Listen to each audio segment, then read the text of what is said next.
They were in the concentration camp in Germany at that time, World War II. They come and call numbers. Those numbers are gone to the gas chamber. There is a young man, his number is called. The guy's terrified. A rabbi came up to him and said, "Son, don't fear this like this." A few days later, the war ended and this man lived.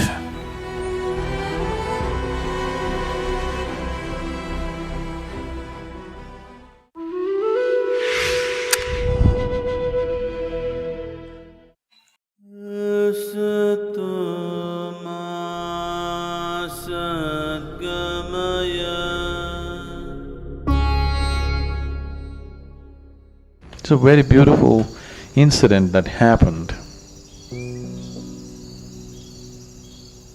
There's a guy who, I wrote about it later. They were in the concentration camp in Germany at that time, World War II. And every day they come and call numbers. Those numbers are gone to the gas chamber. So when they call out numbers, people hide under that, they'll be dragged, beaten and taken.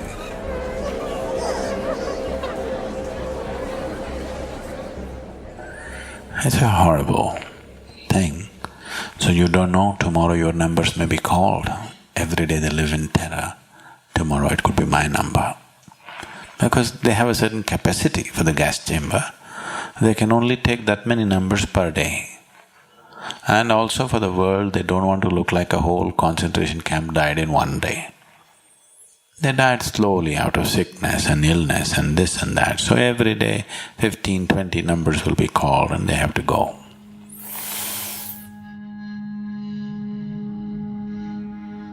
So one day, there is a young man, his number is called. The guy's terrified, he doesn't want to go, he's shivering and crying and this.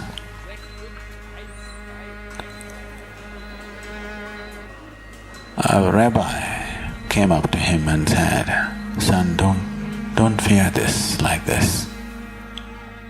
And he took off his shirt, gave it to him, "You wear my shirt with my number, I'll wear yours." In that fear and that overwhelmed with the possibility of death, he took out his shirt and gave it to him. The rabbi wore the shirt and went to the gas chambers.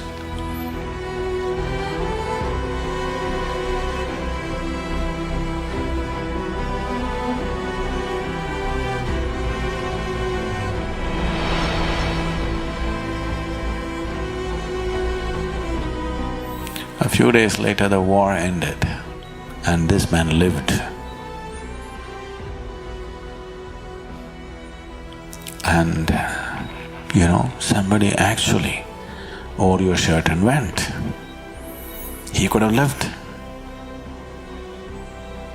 And this fellow, his whole life was transformed because of this, that this rabbi actually walked to death,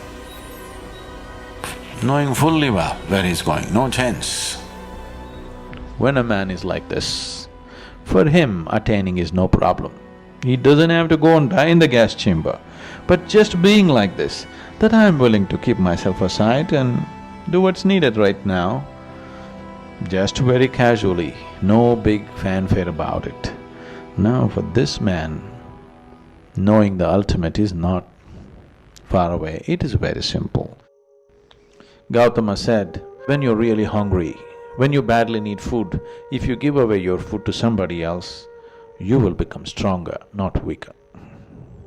No logical human being would accept such nonsense, but it's 100% truth. If you know how to give away that which matters most to you at a certain moment, it leaves you enormously capable, enormously strong, not weak.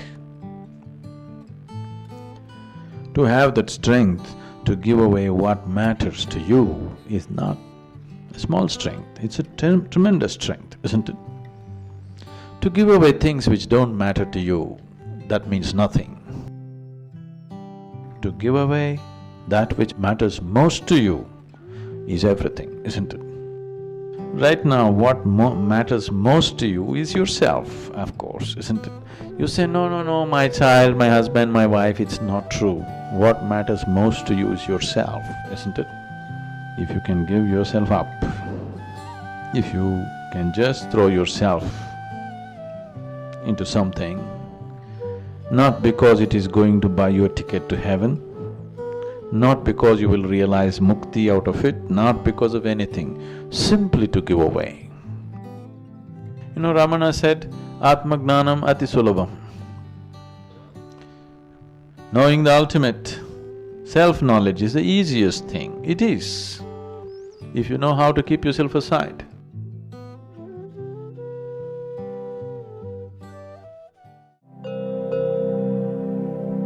When we make an attempt to break the threshold of where we are, it can lead to lots of confusion.